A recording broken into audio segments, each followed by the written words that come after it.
दोस्तों नमस्कार। आप देखना शुरू कर चुके हैं जोश नेट JRF और मैं चंद्रशेखर आपका स्वागत करता हूं अपने इस नए प्रस्तुति में, जिसमें हम लोगों ने देखा असाध्य वीड़ा, कलगी बाजरे की, यह दीप अकेला, हरी घास पर क्षण भर और हरी घास पे क्षण भर आज हम देखेंगे। और कितनी नावों में कितनी बार यह सारी कविताएं हो चुकी थी, अब देखेंगे हम हरी घास पर क्षण भर। तो हरी घास पे क्षण भर का जो प्रकाशन हुआ था वह 1949 में हुआ था, ठीक है, और यह कविता संग्रह भी है। तो आज हम इसी कविता पे बात करेंगे, हरी घास पर क्षण भर। तो इसकी शुरुआत होती है, यह कविता असल में ऐसी कविता है, और आप जानते हैं कि अज्ञेय जी जो हैं प्रयोगवादी कविता हैं, कवि हैं, तो यह एक प्रतीकात्मक कविता है और नए चेतना का इसमें समावेश किया गया है। क्योंकि अज्ञेय जी प्रयोगवादी रहे हैं तो वह नए नए प्रयोग करते रहते थे, और इसमें प्रकृति बोध का बहुत अच्छे से चित्रण आया है कि प्रकृति जो है किसी की गुलाम नहीं है, वह स्वच्छंद है, और उसी तरीके से हमें भी रहना चाहिए। ठीक है, हमें कैसे रहना चाहिए, मनुष्यों को कैसे रहना चाहिए, तो वह प्रकृति की तरह, न कि स्क्रिप्ट पे चलने वाला जीवन। ठीक है, जैसा स्क्रिप्ट हमें पकड़ा दिया गया है वैसा जीवन नहीं, प्रकृति जैसा, बिल्कुल कटा छटा नहीं, एकदम जैसे एक गार्डन है, उसका माली क्या करता है, एकदम काट छाट देता है तो एकदम डंठा जैसा उसकी लकड़ियाँ खड़ी रहती हैं। ठीक है, लेकिन आप जंगल जाएं, एक ऐसे जगह पे जाएं जहाँ पे माली वगैरह न हो, काट छाट न होती हो, तो वह कितना कोमल सुकोमल लचीली वहाँ पे घास झाड़ियाँ रहती हैं। ठीक है, तो उन्हीं सब का इसमें समावेश किया गया है। और आइए देखते हैं, आओ बैठें हरी घास पर क्षण भर, आओ बैठें इसी ढाल की हरी घास पर। तो आप देखिए कि एक ढाल है जहाँ पे यह बैठने का अनुरोध कर रहे हैं, और इसमें नायिका भी है, नायक अनुरोध कर रहा है कि चलो आओ इसी ढाल की हरी घास पर हम लोग बैठते हैं। माली चौकीदारों का यह समय नहीं, कहते हैं कि माली चौकीदारों का यह समय नहीं, और घास अधुनातन मानव मन की भावना की तरह सदा बिछी हरी न्योती कोई आकर रव दे। ठीक है, तो यह कह रहे हैं कि माली और चौकीदारों का यह समय नहीं है। इसका मतलब क्या हुआ कि कोई अंकुश लगाने वाला, अब आज़ादी का समय है। कहने का मतलब यह है कि अब स्वत्वमूलक व्यक्तिवाद जो है वह स्थापित हो चुका है। यह समय ऐसा है कि सब स्वतंत्र हो चुके हैं मानसिक तौर पे। तो उसी स्वतंत्रता का जश्न जैसी यह कविता है, माली चौकीदारों का यह समय नहीं, और घास तो अधुनातन मानव मन की भावना की तरह सदा बिछी है हरी न्योती कोई आकर रव दे। तो देखिए, यह घास का जो इन्होंने बिंब लिया है, यह अधुनातन मतलब आधुनिक मानव मन की तरह उन्होंने बताया है कि यह इंतजार कर रही है किसी के प्रेम का, कि आके उसका आलिंगन करे, कोई आके उसका प्रयोग करे, उसका यूज करे। ठीक है, तो यही घास तो अधुनातन मानव मन की भावना की तरह सदा बिछी है हरी न्योती कोई आकर रव दे, आओ बैठो। तो देखिए यहाँ पे क्या है कि यहाँ पे यह है कि अब कोई भी चौकीदार वगैरह कुछ नहीं रह गया है। मतलब हमारा जो जीवन है वह कैसे चलेगा, केवल हमारे अनुसार चलेगा। हम चाहें उसको जिसको समर्पित करें, चाहे उसका जो भी प्रयोग करें, यह जीवन हमें प्राप्त हो चुका है। लेकिन अज्ञेय की एक खासियत है कि वह समाज से आज़ादी नहीं चाहते हैं, वह चाहते हैं कि समाज में आज़ादी हो। तो यही देखिए, वह कह रहे हैं कि अब कोई अंकुश नहीं है, ऐसा नहीं है कि वह समाज से एकदम अलग हो गए हैं। ठीक है, आओ बैठो तनिक और सटकर कि हमारे बीच स्नेह भर का व्यवधान रहे, बस नहीं दरारें सभ्य शिष्ट जीवन की। तो यहाँ पे देखिए यह क्या कह रहे हैं कि आओ हम लोग बैठते हैं, इतना सट के बैठो कि बस हमारे बीच में स्नेह भर का व्यवधान रह जाए। ठीक है, और कोई न शारीरिक व्यवधान हो, ना ही कोई दूरी हो, बिल्कुल भी नहीं, लेकिन स्नेह भर का व्यवधान रहे।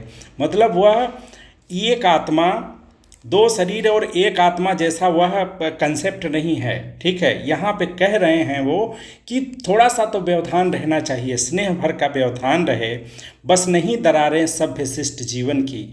और दरारें कौन सी नहीं रहें? सभ्य शिष्ट जीवन की। सभ्य शिष्ट जीवन कैसा होता है आप जानते ही हैं। उसमें क्या होता है बहुत सारा दिखावटीपन, बहुत सारा तामझाम, बहुत सारी चीज़ें होती हैं। इनको इन्होंने जीवन की दरारें माना है। नहीं दरारें सभ्य शिष्ट जीवन की, जिसको सभ्य जीवन माना जाता है उसमें कितनी दरारें हैं। तो एक गीत भी आया था, आपको याद होगा, जख्म दिखने लगे हैं दरारों से। तो यही दरार है। ठीक है, जीवन के जो दरार हैं वह रह न जाएं, इतना पास बैठो, चाहे बोलो चाहे धीरे बोलो, स्वागत गुनगुनाओ, चाहे चुप रह जाओ, चाहे जो कंडीशन हो। मतलब इस ऐसे बैठो, चाहे बोलो धीरे धीरे बोलो, एकदम चुप ही रहो, कोई फर्क नहीं पड़ता है। हो प्रकृत तनो मत कटी छटी उस बाढ़ सरीखी। ठीक है, कह रहे हैं कि प्रकृत हो जाओ। प्रकृत होने का मतलब प्रकृति के जैसा हो जाओ, एकदम उदार, न कि उस कटी छटी बाढ़ सरीखी। जैसे कटाई छटाई कर दिया जाता है जब बाढ़ का, जो दरवाजे के सामने घास लगी होती है तो वह कैसा हो जाती है, एकदम तन जाती है। वैसा तन के मत बैठो, ऐसे बैठो कि जैसे प्रकृति होके बैठो, प्रकृति की तरह लचीला होके, प्रकृति की तरह सहज होके बैठो। प्रकृति मतलब होता है जो जीवन की सहज चीज़ें हैं, ना स्क्रिप्टेड नहीं। आजकल हम लोग कहीं बैठने भी जाते हैं तो हमें कोई फिल्म का दृश्य याद आता है कि वैसे नायक बैठे था, वैसे नायिका बैठी थी, तो मैं भी वैसे ही बैठूंगी, मैं भी वैसे ही बैठूंगा। यह सब चीज़ें आजकल क्या हो गई हैं। बाइक एक मूवी आई कि बाइक पे ऐसे बैठ के नायक चल रहा है, तो वैसे ही हर एक स्क्रिप्टेड जीवन आप देखेंगे कि बहुत सारे लोगों का स्क्रिप्टेड जीवन चल रहा है। तो वही कह रहे हैं कि ऐसा नहीं, प्रकृत हो बैठो। प्रकृत का मतलब होता है प्रकृतस्थ, कि जो हमारा स्वभाव है उसके अनुसार। तनो मत कटी छटी उस बाण सरीखी, नमो खुल खिलो सहज मिलो, अंतः स्मित अंतः साइया हरी घास सी। तो यहाँ नमो का क्या मतलब है? नमी। ठीक है, नमो वाला नरेंद्र मोदी वाला नमो नहीं है। नमो खिलो सहज मिलो, अंतः स्मित अंतः संयत हरी घास सी। और कैसे खुलो? एकदम नमी युक्त का मतलब क्या होता है कि आँखों में स्नेह रहना चाहिए ना। तुलसीदास भी क्या कहते हैं? तुलसीदास भी कहते हैं कि ऐसे, एक उनकी बड़ी प्रसिद्ध लाइन है, नैनन में कुछ ऐसा है, याद नहीं आ रहा है। हाँ, वो लाइन याद आ गई कि मिलते ही हर्षे नहीं, नैनन नहीं स्नेह, तुलसी वहाँ न जाइए। चाहे मतलब उस घर में चाहे सोना ही क्यों न बरस रहा हो, लेकिन यदि किसी को मिलने से हर्ष नहीं हुआ, उसकी आंखें नम नहीं हुई, तो वहाँ मिलने ना जाइए। ठीक है, नहीं तो वह मशीन यंत्रवत हो जाता है। ठीक है, तो वही कह रहे हैं, हो प्रकृत तनो मत कटी छटी उस बाण सरीखी, नमो खुल खिलो सहज मिलो, अंतः स्मित अंतः साइया घरी घासी। कि जैसे घास जो है अंतः स्मित है, ठीक है, अंतः संयत है, मतलब उसका सारी चीज़ें सेल्फ कंट्रोल्ड हैं। हम किसी और के द्वारा चलायमान न हो, अंतः स्मित, अपने अंतः के द्वारा हम चलायमान हो, अंतः संयत हरी घास सी, एकदम हरी घास जैसी प्रकृतस्थ हो जाओ। ठीक है, ऐसा मेरे साथ बैठो, क्षण भर भूल सकें हम नगरी की बेचैन बुदकती गड्ड मड्ड अकुलाहट, और न माने उसे पलायन।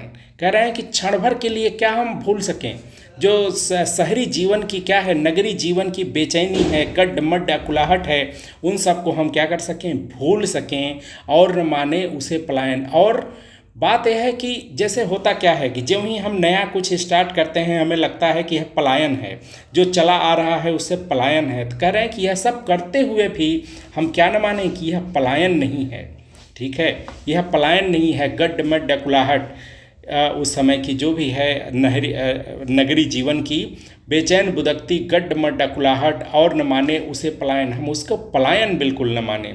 ठीक है, ऐसा ऐसा प्रकृतिस्थ होने की वह बात कर रहे हैं।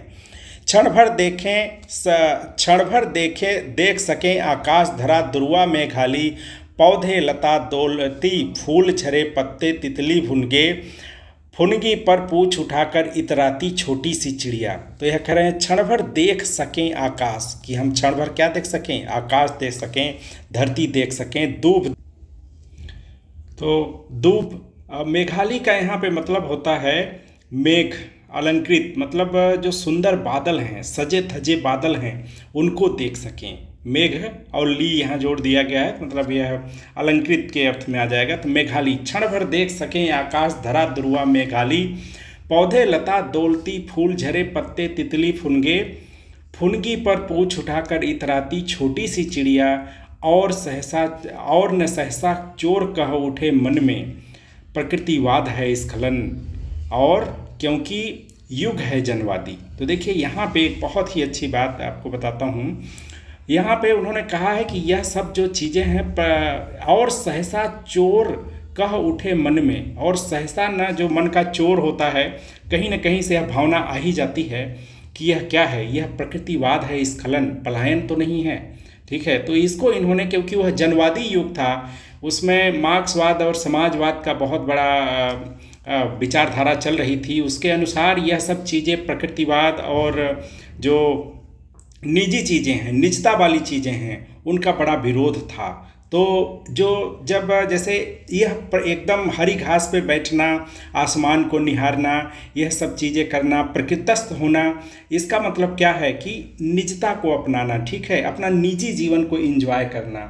तो यह सब जो है निजी जीवन को कहीं जनवादी लोग, बहुत सारे जनवादी लोग क्या मानते थे, वहाँ पे सामाजिक जीवन की मान्यता थी, लेकिन निजी जीवन का खंडन किया गया था। ठीक है, स्वत्व का खंडन किया था कि स्वत्व कुछ नहीं होता है, सब कुछ सामाजिक होता है, जो भी हमने पाया वह सब समाज का है और समाज को ही हमें उसको लौटाना है। इस अर्थ में है कि जो जनवादी लोग हैं इसको पलायन न कहने लगें। ठीक है, तो इस हिसाब से हमें बैठना है यहाँ, मतलब इस हिसाब से हमें मिलना है। ठीक है, क्षण भर हम न रहें, तो आगे है क्षण भर हम न रहें रहकर भी, कि एक दूसरे में क्या हूँ, क्षण भर हम न रहें रहकर भी, सुने गूंज भीतर के सुने सन्नाटे में, किसी दूर सागर की लोह लहर की, जिसकी छाती की हम दोनों छोटी सी सिहरन है। ठीक है, तो देखिए यह है कि एक अथाह चीज़ है, यहाँ सागर का अर्थ आया हुआ है, जो गूंज है सागर की, जो अंदर से आती हुई जो अथाह मन है, ठीक है, अपनी आत्मा है, जो उसका अथाह एक संसार है, एक बहुत बड़ी मन जो होता है। आप कहा भी गया है कि यथा ब्रह्मांडे तथा पिंडे, जो भी ब्रह्मांड में हो सब हमारे पिंड में है, तो उसको सुन सकें, जिसकी छाती हम दोनों की सी सिहरन सी हैं, कि जो हमारी जो सिहरनें हैं वह भी वैसी ही हैं, उसको सुन सकें, मतलब अपने मौन को सुन सकें, अपने स्व को सुन सकें, क्योंकि शहर का जो शोर है उसमें कुछ सुनाई नहीं देता है। शोर केवल यहाँ पे बाहर का ही नहीं है, मतलब जब हम घर में हैं तो कितने टाइप की हमें टेंशनें घेरे रहती हैं, तमाम चीज़ें हैं, मोबाइल है, टीवी है, न्यूज़ है, हर प्रकार का चीज़ें हमें चारों तरफ से घेरे हुई हैं, जो कि हमें डिस्ट्रैक्ट करती रहती हैं।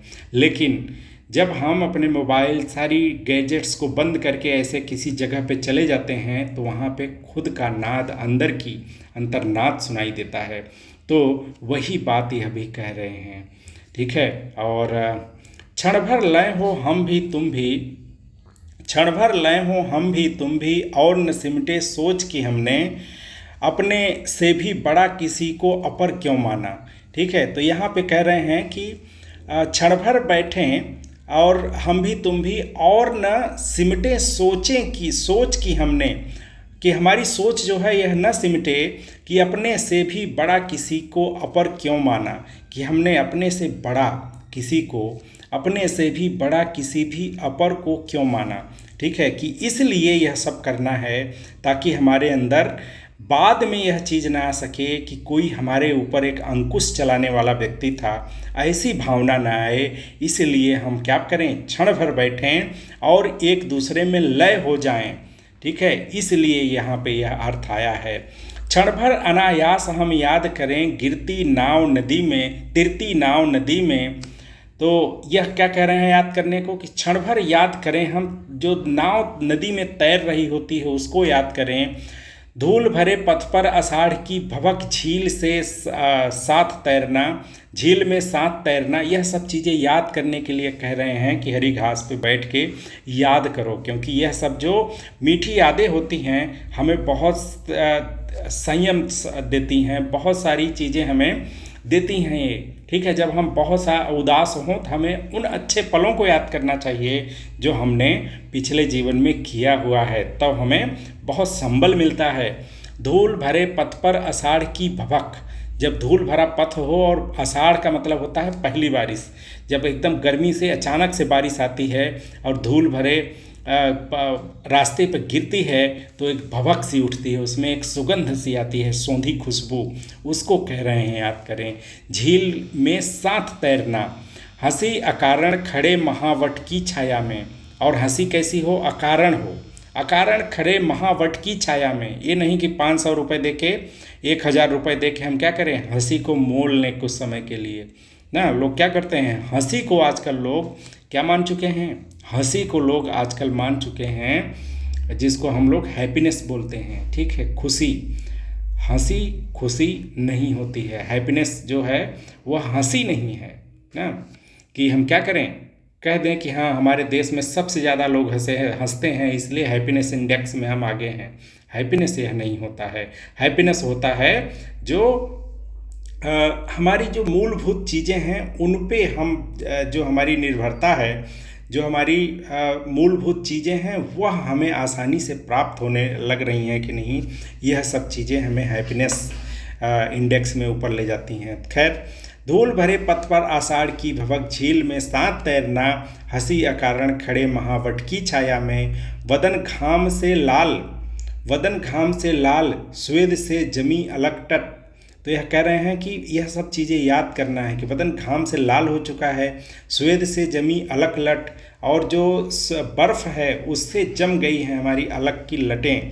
ठीक है, अलक लट का मतलब होता है जो यहाँ पे बाल लटकते रहते हैं, ठीक है, घुघराले बाल, उसको अलक लट बोलते हैं। स्वेद से जमी अलक लट, कि पसीने से जमी हुई, यहाँ पे बर्फ़ नहीं है, पसीने से जमी हुई अलक लट। चीड़ों का वन साथ साथ दुलकी चलते दो घोड़े, गीली हवा नदी के फूले नथुने, भर्राई सीटी स्टीमर की। तो यह सब क्या है, देखिए कितना बढ़िया बिंब आ रहा है कि भर्राई हुई सीटी, जो अजीब टाइप की आवाज़ पुरानी ट्रेनों में आती थी, उसकी सीटी, फूले हुए नथुने। नथुने क्यों फूल गए हैं, क्योंकि चढ़ रहे हैं और लाल हो गया है नाक चढ़ चढ़ के, चढ़ाई कर कर के। ठीक है, गीली हवा में, गीली हवा नदी की। खंडहर ग्रंथित, खंडहर का क्या मतलब होता है यहाँ पे, खंडहर ग्रंथित अंगुलियाँ, बांसे का मधु। ग्रंथित अंगुलियों का मतलब होता है ऐसे, जब हाथ हम एक दूसरे का हाथ थाम के ऐसे कर लेते हैं, ऐसे थामते हैं हाथ, तो उसको बोलते हैं ग्रंथित अंगुलियाँ। खंडहर ग्रंथित अंगुलियाँ, बांसे का मधु, और डाकियों के पैरों की चाप, अधजानी बबूल की धूल मिली सी गंध। तो बबूल की गंध भी दूर से आती हुई है, धूल से मिली हुई है। हरा रेशम निरीस का कविता का पद, हरा रेशम निरीस। तो झरा रेशम निरीस, हरा नहीं, झरा रेशम निरीस का कविता के पाद। तो झरा यहाँ पे है कि जो आप देखे होंगे एक सैमल का पेड़ होता है, तो उसमें रेशम का, निरीस का पौधा है, उससे रेशम जो झड़ रही है, झरता हुआ, वह देखो। कविता के पद, और कविताएं जो गाई जा रही हैं उनको, यह सब बैठ के हरी घास पे क्या करना है, याद करने की बात कवि कह रहा है। और मस्जिद के गुंबद के पीछे सूर्य डूबता धीरे धीरे, झरने की चमकीले पत्थर, मोर मोरनी घुघरू, संथाली झुमुर का लंबा कसक भरा आलाप, रेल का आह की तरह धीरे धीरे खिंचना, लहरें आंधी पानी, नदी किनारे रेती पर बित्ते भर की छाह झड़ी, अंगुल अंगुल नाप नाप कर तोड़े तिनकों का समूह लूँ। तो यह सब जो है याद करने के लिए कह रहे हैं। यहाँ एक याद रखिएगा कि ये जो है संथाली झुमुर का यहाँ पे जिक्र आया है, तो ये क्वेश्चन बन सकता है। और भी बहुत सारी चीज़ें जिनका जिक्र आया है, ठीक है, जैसे एक शिरीष का फूल का जिक्र आया हुआ है, तो यह सब पूछा जा सकता है।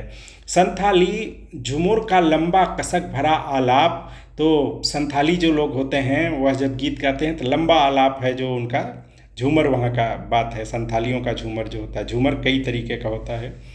रेल का आह की तरह धीरे धीरे खींचना, लहरें आंधी पानी, नदी किनारे रेती पर बित्ते भर की छाह झाड़ी की, अंगुल अंगुल नाप नाप तोड़े तिनकों का समूह। तो यह क्या है कि झाड़ियाँ आप देखिए कि झाड़ियों में बहुत कम छाँव होती है, लेकिन उसमें भी जब बहुत धूप लगती है तो उसमें भी बैठना बहुत अच्छा लगता है, तो उसका भी यहाँ पे जिक्र आया है। और अंगुल अंगुल नाप नाप कर तोड़े तिनकों का समूह, लू मौन, यह सारी चीज़ें याद। लू का भी देखिए जिक्र आया हुआ है, लू जो हवा चलती है, गर्म हवा, और मौन, तो यहाँ तिनके जैसे बैठे नहीं रहते हैं तो हम घास नोचते रहते हैं, उसकी बात कर रहे हैं। याद कर सकें अनायास और न माने हम अतीत के शरणार्थी हैं। ठीक है, यह बहुत शानदार बात है कि याद कर सकें अनायास यह सब चीज़ें याद आएँ, और न माने हम अतीत के शरणार्थी हैं। ऐसा नहीं है कि हम अतीत जीवी लगने लग जाएं कि अतीत से आए हुए हैं, अतीत के शरणार्थी जो कि भविष्य में आके बैठ गए हैं।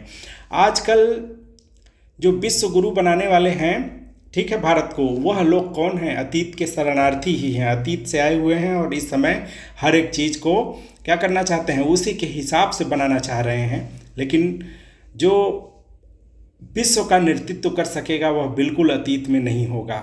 ठीक है, क्योंकि अतीत कुछ गौरव गान जैसा कुछ नहीं है अतीत का। आप देखिए वहाँ पे कितनी बुराइयाँ थी, महिलाओं को सती प्रथा से लेके जो दलित जातियाँ हैं उनका कितना उत्पीड़न है। बहुत सारी ऐसी चीज़ें हैं जिनको हम गौरव गान के तौर पे तो नहीं ही देख सकते। बहुत सारी ऐसी प्रथाएं हैं जो सही नहीं हैं। याद कर सकें अनायास और न माने हम अतीत के शरणार्थी हैं। स्मरण हमारा जीवन के अनुभव का प्रत्यालोकन, हमें न हीन बनावे प्रत्यभिमुख होने पर पाप बोध से। तो देखिए यह है कि स्मरण हमारा जीवन के अनुभव का प्रत्यालोकन, कि यह क्या करना है, हमें जीवन के जो अनुभव हैं उनका प्रत्यालोकन करना है। हमें न हीन बनावे प्रत्यभिमुख होने के पाप बोध से। कह रहे हैं कि जो स्मरण और प्रत्यालोकन है हमें हीन न बनाए, किससे? प्रत्यभिमुख होने पर। आओ बैठो क्षण भर। ठीक है, तो कह रहे हैं यह सब जो हम जीवन के अनुभवों को बार बार दोहरा रहे हैं, यह हमें हीन न बनाए, हमारे अंदर हीन भावना न लाए कि हम लोग अतीत जीवी हो गए हैं। ऐसा हमें याद करना है। क्षण भर बैठ के इस तरीके से हमें क्या करना है, याद कर सकें अनायास, चाह के याद न करें कि अब हम चाह रहे हैं चलो याद करते हैं, अनायास याद आए अच्छे पल। हमें न हीन बनावे प्रत्यभिमुख होने पर। यहाँ जो प्रत्यभिमुख है उसका मतलब होता है रेसिप्रोकल। ठीक है, कि हमें न हीन बनाए प्रत्यभिमुख होने के पाप बोध से, कि हम क्या हो गए हैं कि जो हम उल्टे, मतलब यह उल्टी दिशा में, हमें न हीन बनावे प्रत्यभिमुख होने के पाप बोध से, स्मरण हमारा जीवन के अनुभव का प्रत्यालोकन, कि यह जो हमारा याद करना है यह सब जीवन का प्रत्यालोकन है। और हमें न हीन बनाए प्रत्यभिमुख होने के पाप बोध से, कि वह कह रहे हैं कि हम अतीत के शरणार्थी नहीं हैं और हमें ऐसे याद करना है अतीत के पलों को कि हम शरणार्थी न फील करें, और क्या न फील करें कि हमारी जो चीज़ें हमें न हीन बनावे प्रतिभिमुख होने के पाप बोध से। तो यहाँ पे है कि प्रतिविमुख का मतलब होता है रेसिप्रोकल, मतलब उलट पुलट जाए, सब चीज़ें उल्टी हो जाएं, तब पर भी हमें पाप बोध जैसा न फील हो। आओ क्षण भर बैठें इसी हरी घास पर। यह क्षण हमें मिला है, और क्या कह रहे हैं आगे, यह क्षण हमें मिला है नहीं नगर सेठों की फयाजी से। ठीक है, कि उनके अनुकरण से, उनके, फयाजी का मतलब होता है कि कृपा से। ठीक है, फयाजी मतलब कृपा से, उनके अनुकंपा से, कि यह क्षण हमें मिला नहीं है नगर सेठों की फयाजी से, हमें मिला है अपने जीवन के निधि से ब्याज सरीखा। हमें कैसे यह जीवन मिला है, ब्याज सरीखा हमारे जीवन के निधि से मिला हुआ है। तो यहाँ पे ऐसा यह नहीं कह रहे हैं कि हमें हमेशा ऐसा ही करना चाहिए, वहाँ बैठे ही रहना चाहिए। यह जो समय मिला है कैसा मिला है, अपने जीवन के निधि से ब्याज सरीखा मिला हुआ है। आओ बैठे छटपट तुम्हें निहारूं, अपनी जानी एक रेखा पहचानूं, चेहरे की आँखों की अंतर्मन की। ठीक है, तो यह कह रहे हैं नायिका से कि आओ क्षण भर तुम्हें निहारूं, अपनी जानी एक एक रेखा पहचानूं, कि तुम्हारे चेहरे पर जो जान पहचान है। जैसे इनकी एक कहानी है, याद नहीं आ रहा, खैर आगे उसका जिक्र करेंगे, यहाँ वीडियो लंबा हो जाएगा। आओ बैठो क्षण भर तुम्हें निहारूं, अपनी जानी एक रेखा पहचानूं, चेहरे की आँखों की अंतर्मन की। तो यह बहुत शानदार लाइन है कि हम क्या करें, एक दूसरे को तुम्हें निहारूं और तुम्हारे अंदर क्या खोजूं, अपनी जो चीज़ें हैं, जो अपनी जानी पहचानी जो रेखाएं हैं, अपने पहचान जो हैं उनको पहचानूं, चेहरे की अंतर्मन की, कि मैं कहाँ तुम्हारे अंदर स्थित हूँ, या फिर तुम मुझे ऐसे ही देखो। मतलब यह ऐसा नहीं है कि एक तरफा है, यहाँ पे लिखा गया है, यह दोनों तरफ की बातें की जा रही है इसमें। और पहचानूं चेहरे की आँखों की अंतर्मन की, और हमारी साझे की अनगणत स्मृतियों की, तुम्हें निहारूं, झिझक न हो कि निरखना दबी वासना की विकृति है।